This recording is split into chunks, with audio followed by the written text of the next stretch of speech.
Okay. So I just wanted to introduce Anker. He is our presenter today. And Rosemary is our hostess for today. So if you need anything, holler. And thank you for coming to Armchair Travel.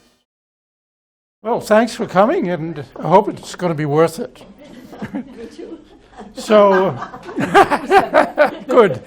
So, I'm going to talk about Greenland and the trip we made last year.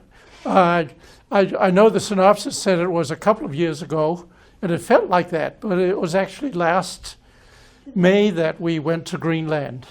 And a lot has happened since then that I'll talk about. So, let's dive right in. And I'm going to talk a little bit about the geography and the people and give you a brief history of Greenland, and then we'll dive into the trip. But I think it's important to have a little bit of background that you may already know about, but just to make sure. So what is it, Greenland? It's the world's biggest island, and that's an artificial thing because, of course, Australia is also an island, and it's a lot bigger. But it has the world's second largest ice cap, and it is part of the American continent. Yes, so the discovery of America, I claim, was when Greenland was discovered, and we'll cover that on the next slide.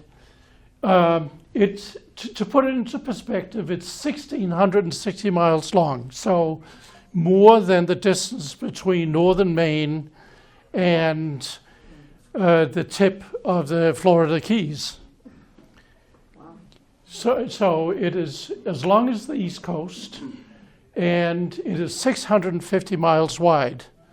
And the ice cap is up to 2 miles thick. And if it were to melt, which it is on its way to doing, then global sea rise will be by 23 feet. So Boston will be part of the ocean if the Greenland ice caps melts. And another really interesting fact, it only has 56,300 inhabitants because you can only live along the coastline. The rest is ice. And 19,872, it could be 73 by now, live in Nuuk, which is the capital. And to travel around Greenland, you can only do it in 3 ways. You can go by plane between places, you can go by boat, or you can go by dog sled, which is the traditional way to do it. So what's the history? Of course, it was discovered in reality by the Paleo-Inuit people in 2500 BCE. But of course, we don't count that as as discovery. But Eric the Red discovered it in 980s. It's sometime in the 980s. That was when he was banished from Iceland. And he decided to travel west instead of go back to Norway. And the first settlements were in 985. So that was well before Columbus. And well before Leif Erikson. Not a long time before Leif Erikson, because he was Eric's son. They settled it during a warm period, and they actually had cattle and sheep and goats and other livestock.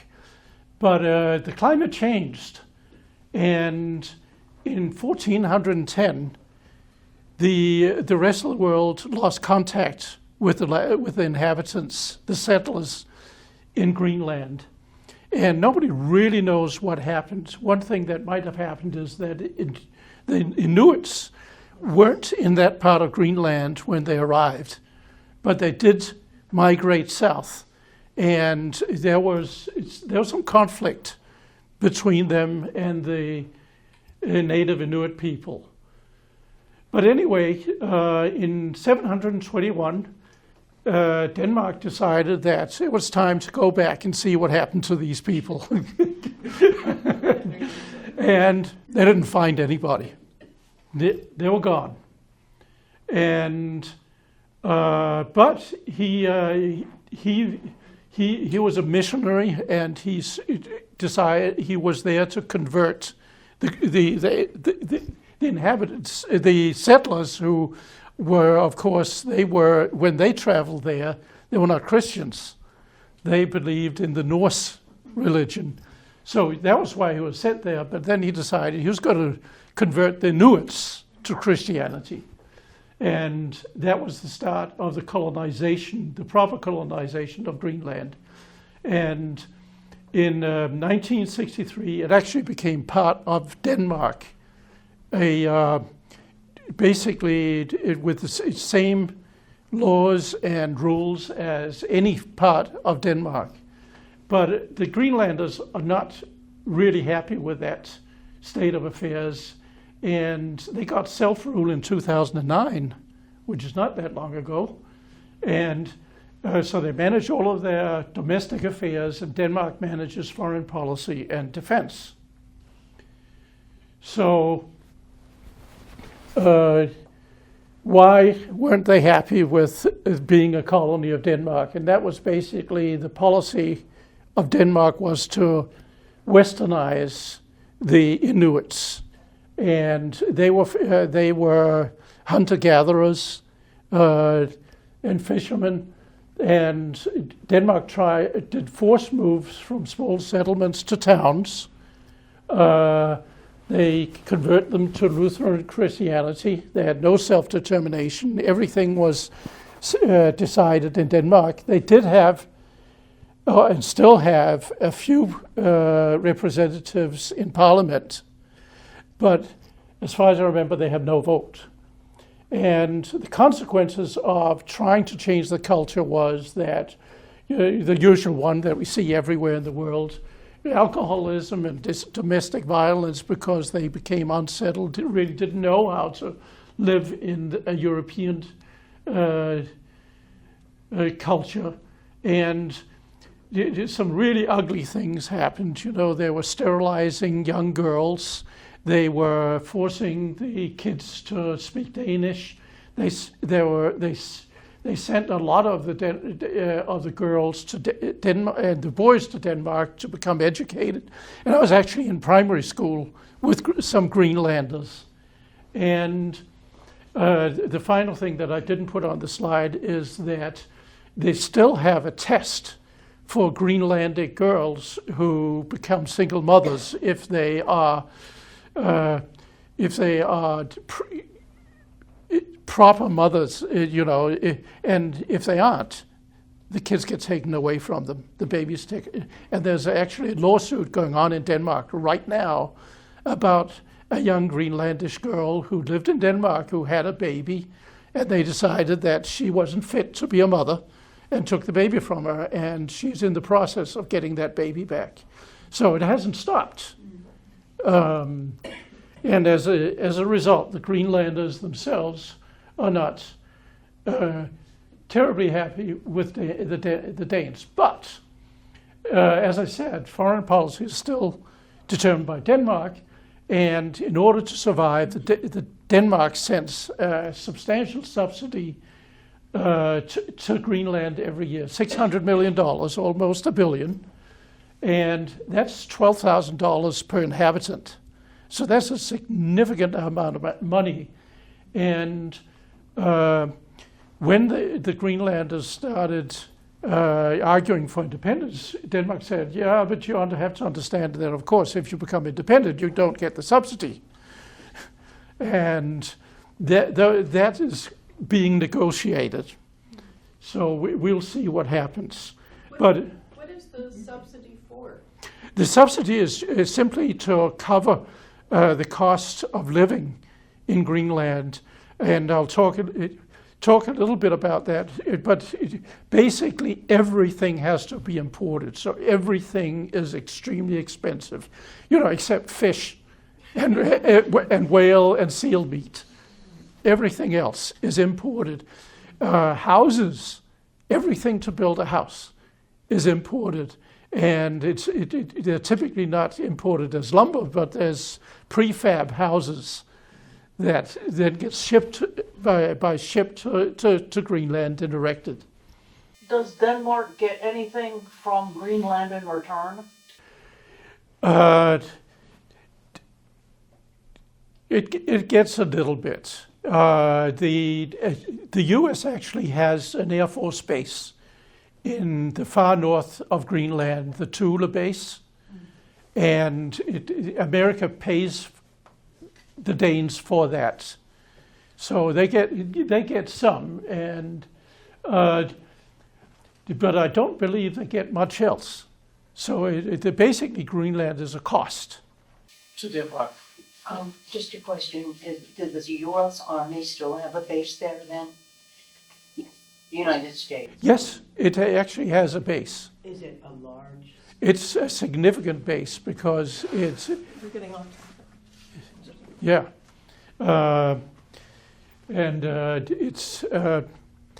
It's part of the Arctic defense that the U.S. is, of course, very interested in right now. So let's dive into the trip, and I'll cover more of what I just talked about in the course of the trip. So how did we get to Ilulissat, which is where we were? In order to get there, we first flew to Denmark, and there were two reasons for that. One was there are no flights to Greenland from the U.S., so you do have to fly out of the U.S. and somewhere else to get to Greenland. The other was that the trip was booked through the Danish version of the AARP, what's in Danish called Ældreforening, which is basically the Society for Old People in Danish. Because they had a great deal, and we really wanted to be with somewhat older people, because otherwise we'd have to do a ton of hiking. And my wife especially is not very good at hiking. I can do a little bit, and I do. She's kind enough to let me do some, and I did one up there. But I really felt more, and it was also, we wanted to do a group travel with guides, because we knew that Greenland was going to be a very different experience. As I mentioned before, there are no roads, so you can't rent a car and drive around and see Greenland. You basically use public transportation, which is a bus in the towns, or you fly, because traveling by boat would be way too slow, and dog sled is not a good idea in the summer. So we visited the family. Then we flew to Kangerlussuaq. Now, Kangerlussuaq is very interesting because that was also an American base, and it was used to transport planes to Europe during the Second World War. So because the planes simply couldn't fly the whole distance between the US and Europe at that time, so they had to have several stopovers. And Kangerlussuaq was the Greenland stopover. And that is the only airport that last year in May that could accommodate large airplanes. All the other airports could only take domestic size planes, like Havilland Dash and those commuter airlines that we have over here. So we had a one-day stopover in Kangerlussuaq, and then we flew to Ilulissat, which was our final destination, with a commuter plane. So that's what we flew in from Denmark to Kangerlussuaq. And, that's a regular international airplane. I love the color You can really see that. And I have a suspicion that it's colored that way because if it had to make an emergency landing on the ice cap, it would be easy to find. So the reason might not be that great. So here we are on approach to Kangerlussuaq, and what you can see is a big fjord that has a glacier at the end. There's not a lot of water in it right now. And you can see the airstrip at the top left. And you can see there's not much of a town there. So when we landed, we checked into our hostel. And this was with shared bathrooms. It was okay, but it was not a glorious place to stay. But that was just a one-night stay.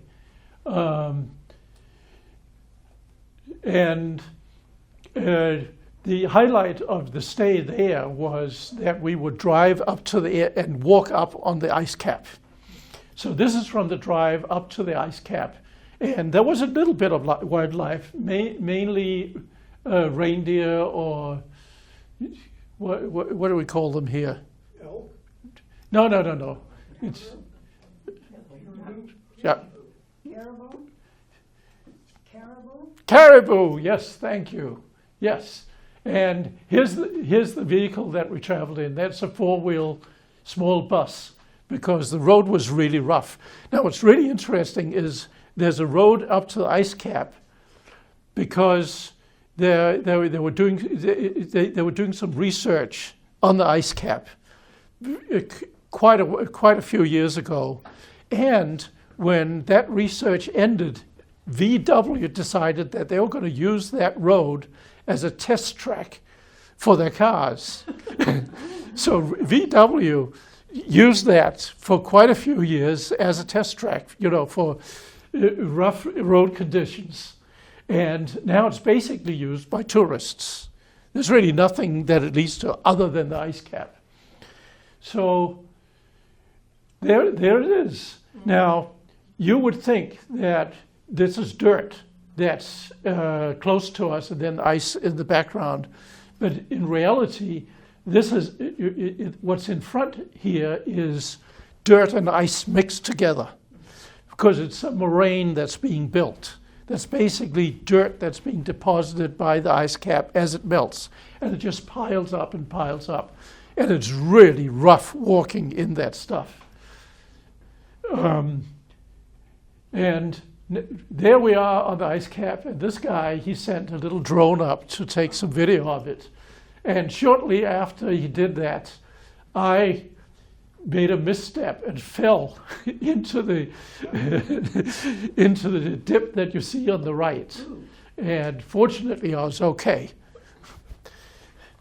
So here's another great look of the ice cap in the distance. The big moraine, and this is several hundred feet tall. And then we have a lake with boulders that have rolled off the moraine sitting on the ice. And so we couldn't go very far up on the ice cap because I don't have a picture of this, but Greenland is basically a big bowl. The ice cap has pressed the ground down in the center, so the ice cap flows out to the side and then it goes over the edge of the bowl, and as it goes over the edge of the bowl it gets cracked, and you can fall into these cracks and hurt or kill yourself, and the guides really didn't want to deal with that. So we'll just see a few pictures of the ice cap, and you can see the top is really rugged, but when you get past that rugged part, then you get to the smooth part of the ice cap, and it's been crossed by people several times. Quite a few, right now people love to show off how fit they are by walking or hiking or skiing across ice caps. 600 miles, not me. And on the way back, the obligatory picture of my wife. She's the one in the blue coat.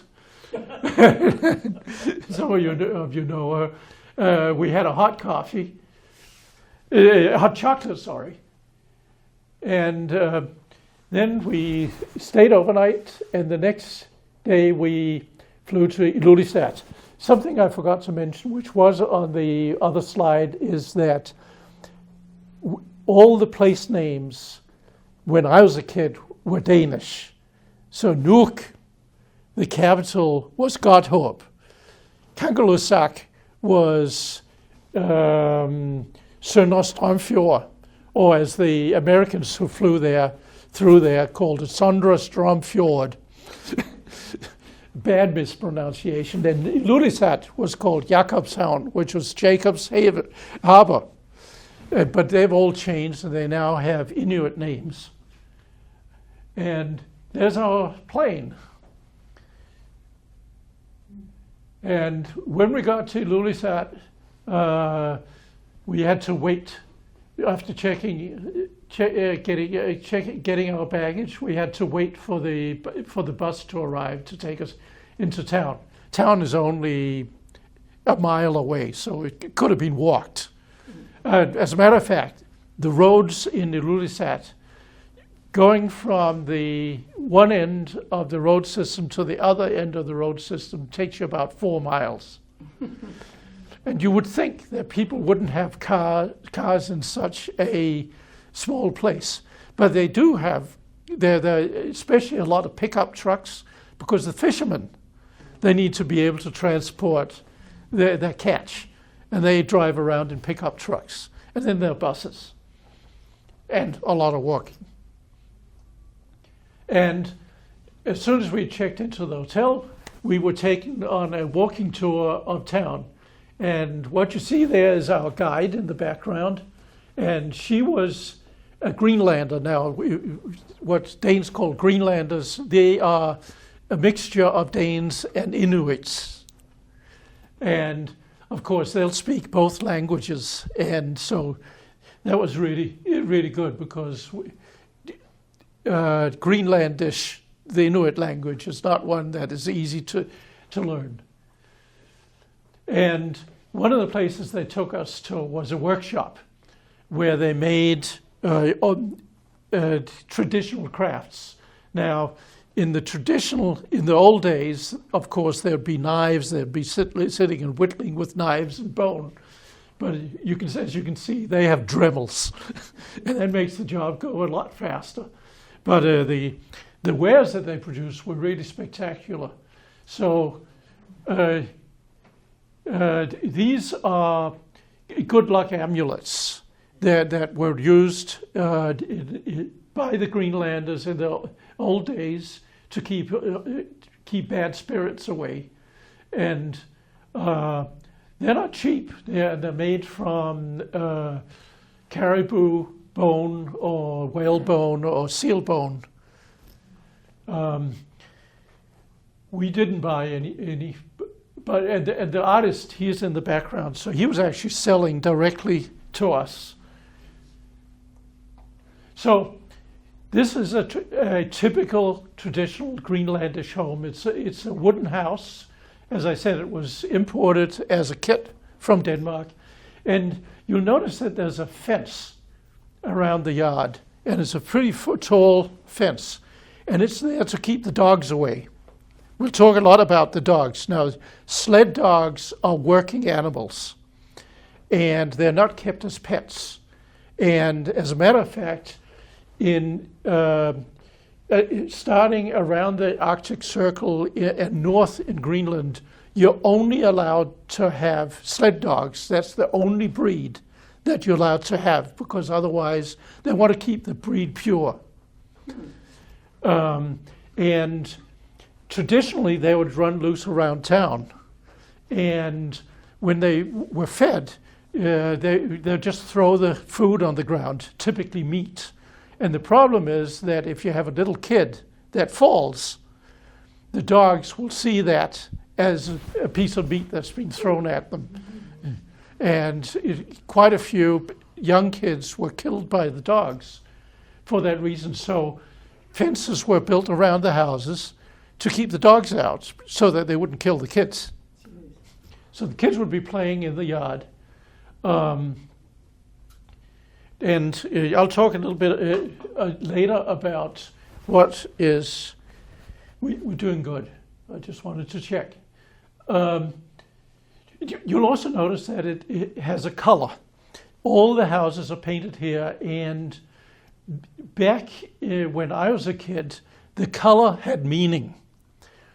Red was reserved for hospitals, and I think blue was municipal buildings, and private homes had yet another color. So you would know, so the post office, for example, you would know what building was the post office because of the color it was painted in. But nowadays, they just basically painted them in colors that they like. So this is very interesting because these are apartments that were built to settle people who were forcibly moved from the little villages to the town. And they're not very large. You know, each staircase leads up to an individual apartment. You can see it's only about a room wide and 2 stories high. And they're all boarded up now because they're full of asbestos. So the people had to be settled there anyway, and resettled from there. But that was really an ugly chapter, and we have a very good friend in Denmark whose cousin actually lived in one of these apartments before they were shut down. So here we're looking out over the Disco Bay. The Disco Bay is I don't have a map of that where we can see, but it's basically a map surrounded by a bay surrounded with islands in the mouth of the bay. And the biggest island in the mouth is called Disco Island, and we can see that in the distance. Those are not clouds, those are snow-covered mountains that you see all the way at the back. And you can see the icebergs floating around, and then you can see kayaks that are up on kept off the ground. And guess what? They're kept off the ground because otherwise the dogs would eat them. Because traditionally the kayaks were made from sealskin, and they would eat that. Nowadays the kayaks are actually all fiberglass, but they still store them off the ground. And anything that the dogs could get at, you'd have to keep off the ground. So here we are. This photo is taken from our hotel room. And what's unique, and one of the reasons why Disco Bay and Ilulissat is such a popular tourist destination, is because it is so full of icebergs, unbelievable. You're not seeing there are huge ones, and we'll get to those, but there are icebergs everywhere, all year round. And we are in a traditional hotel building, but those little huts you see down there, the bedrooms are glass, have glass walls, and the idea is that you can lie in bed and look over the bay. I'm not sure I'd want to change in that. And they were expensive, so we didn't stay there. So here's I'm zoomed in. So you can see all the icebergs floating around in the bay, and then you can see the land of Disco Island in the distance. And there are people who live there in small settlements on Disco Island. And something that we always do when we are on trips is we photograph our meals, typically our dinners. And so the first night in the hotel, I had Helleflønner.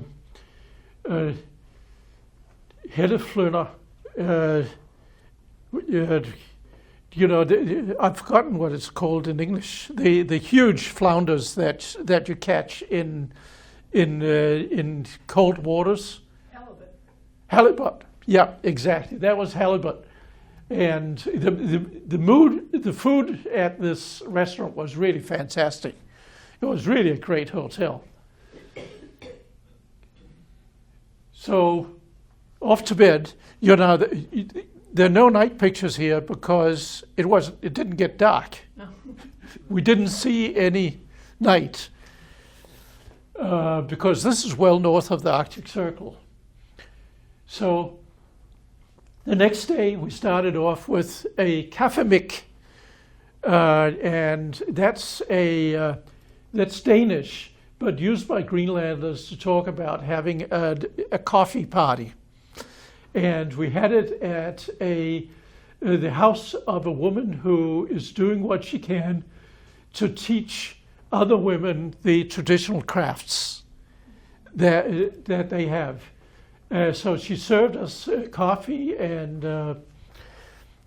cookies and cake, and after that she showed off the crafts and how they're made. And this is a traditional woman's boot, and the handicraft of that is incredibly intricate. And it's part of the formal traditional outfit for women, which you can see. It's all of that. What you see there is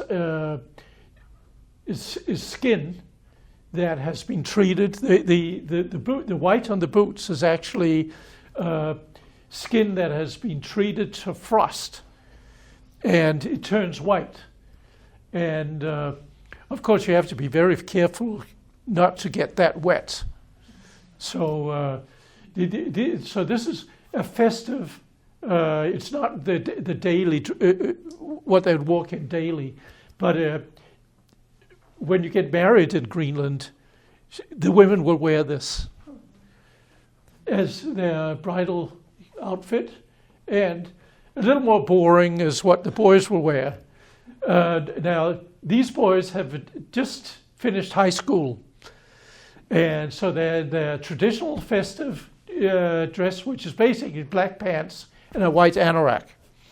And the caps are a Danish tradition.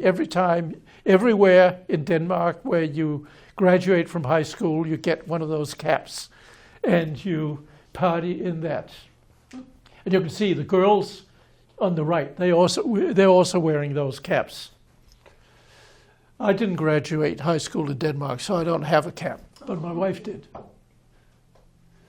So this is a supply ship, and it comes in from Denmark once a month. When they can get in there through the ice. Which they can most of the year, but in winter they will not make monthly trips. So basically everything that town needs is on that boat. So that's another part of independence, you know, who's going to own those boats, who's going to buy them, who's going to pay for them, who's going to ensure that you get your monthly supplies. And the inlet to the harbor was very, very close to the hotel. All this is taken from the hotel through a window. And the ship is all the way up against the edge here. And it stays only a couple of days and then goes out and returns to Denmark and gets ready for the next trip. So that evening we had, I had various meats from, so there's a little caribou there's a little musk oxen, and I think that's a piece of halibut again.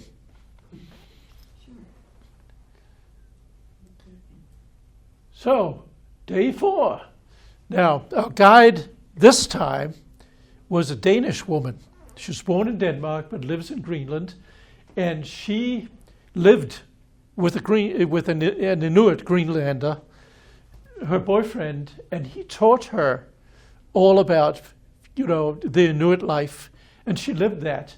And a couple of years ago, he passed away And so she inherited everything that he had, and she keeps that lifestyle, maintains that lifestyle. And what she was going to do was take us in a couple of different places. She was going to take us out to see the dogs that she had, and she would also take us to see the fjord where all these icebergs come from.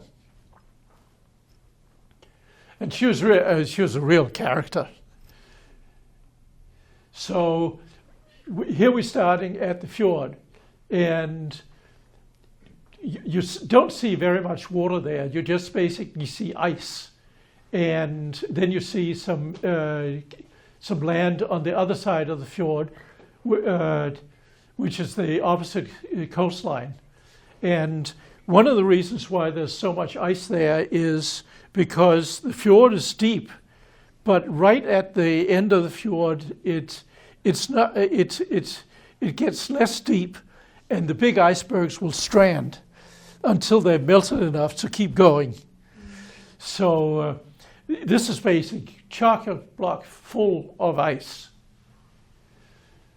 And I have a couple of different pictures of it, so you can see the big icebergs are in the back, and then there's a whole area with small icebergs and floes.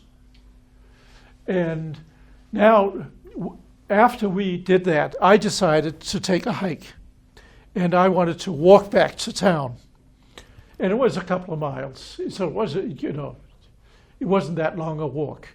But on the way, it was really interesting to see the cemetery. Now, the cemetery, basically, you can't dig a grave because, the way we do here, because of the permafrost, and because there's not a lot of soil. So they're very shallow, and they're covered. The body is covered with rocks. Not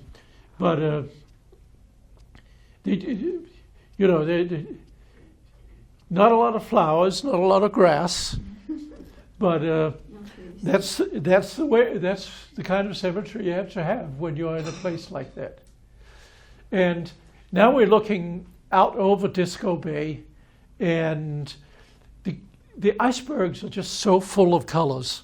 The picture doesn't really show enough, but some of them are almost like opals, and this one was like a dark opal.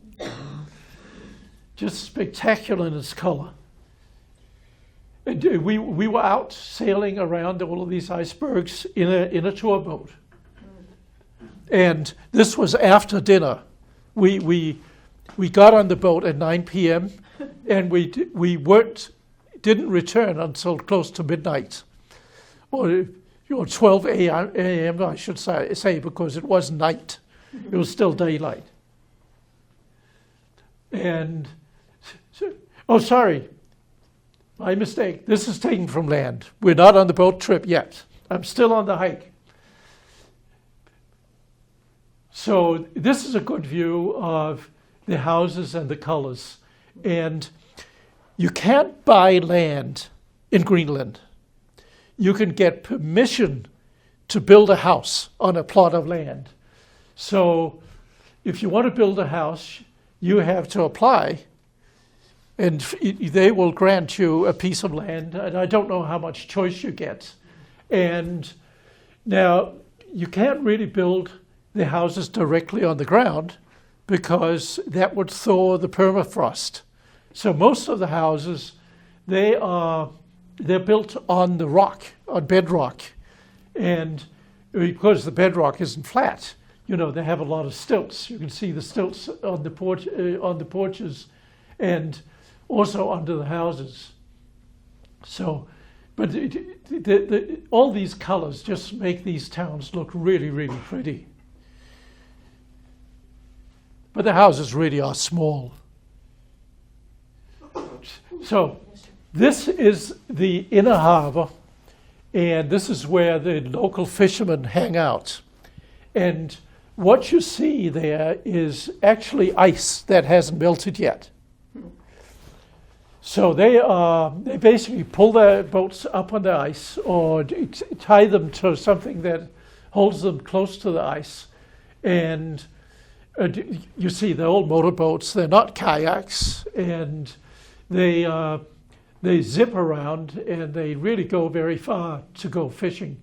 And most of the fish they sell to a co-op that then salts the fish down and ships it overseas. So that's one means of income for the Greenland Society. But I really wouldn't want to walk on ice that is melting slowly and trust that I'm not going to go through, but they clearly do. So here's the main harbor with the supply ship that we saw sail in before.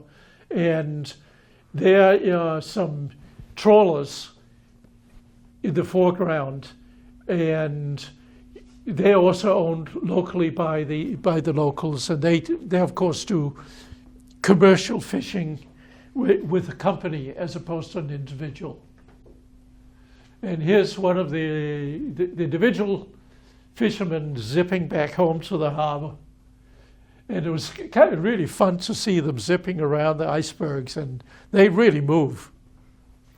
They go like stick. Dinner again. And this time it's, again, a couple of different meats and just a great meal, red wine with it. And Kirsten opted for a hamburger, the local style with sauce. So now, after dinner, we went out of the boat. And now we're sailing around in the Disco Bay looking at icebergs. And it's a shame you don't really get a sense of scale from a picture. But fortunately, there was another boat that we'll see in a moment that, right on time, that it shows the scale. But they were just in all kinds of shapes, some of them smooth, some of them rugged, some of them tall, some of them flat, and just incredible. So, as you know, 9/10 of an iceberg is underwater and 1/10 is above water. So, and here we can literally see on this little chunk of ice that the 90% that's underwater. And it's no wonder that the Titanic, got a hole in it when it hit the iceberg, because that wasn't one this size. So here's what I really loved were the transparent icebergs. So here we have one that's just a incredibly pretty blue. And here's one where obviously a piece of it has broken off. And then there's a little ice bridge, so you can actually see through the hole under the bridge at the top of the iceberg. And this is the same iceberg and with the other tour boat in the foreground. So here I'm zoomed in, so let's go back. So that was a little bit further left. So just imagine how much ice there's underwater, under that thing. And here's a picture of our hotel. And our room was on the second floor of the building at the far left, the red building. And that was really the biggest hotel in Ilulissat and the most luxurious one. So what has happened, and this is a good time to mention that, is to travel to Greenland now. They expanded the airports in Ilulissat and in Nuuk so they could take international flights, and also one or two of the towns on the East Coast. So now you can actually fly directly here, and I believe Delta has a flight, probably from New York City to Ilulissat. So you can travel there a lot more easily than we could when we did. And there's some modern apartment buildings, still with a lot of great color on them, and the local church. And they're all Lutherans there. You don't see churches for other denominations. It's all Lutheran. And now we are on our way out to see the dogs. So this is the next day. I'm missing a slide that says, it's day 5. And what you have to look closely to spot the dogs, but you can see the little green cubes down at the bottom. These are the individual dog houses. And the dogs are chained to the rocks. So they can only move within a certain circle around where they're chained. And that dog house is the shelter year-round. And, they get fed daily in summer. And then in winter, you have to feed them a lot so that they can keep warm. So we're going to walk down and take a look at these dogs. Oops! I put the slide in the wrong place. So here's our guide with one of her dogs. And several other dogs, she said we shouldn't go anywhere near them. She had 2 dogs that she said we could get near.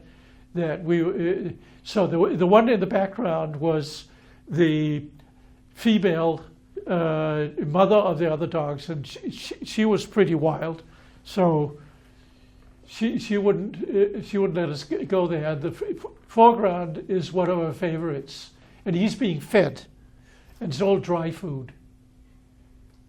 And here she's demonstrating the dog sled to us, and this is the real dog sled that she uses when it's winter, and has the dogs pull her along.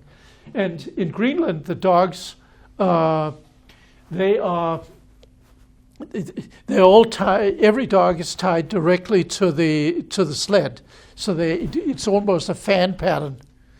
And the lead dog is the one that keeps the other dogs in line, and it will actually jump over the line and bite another dog if it misbehaves.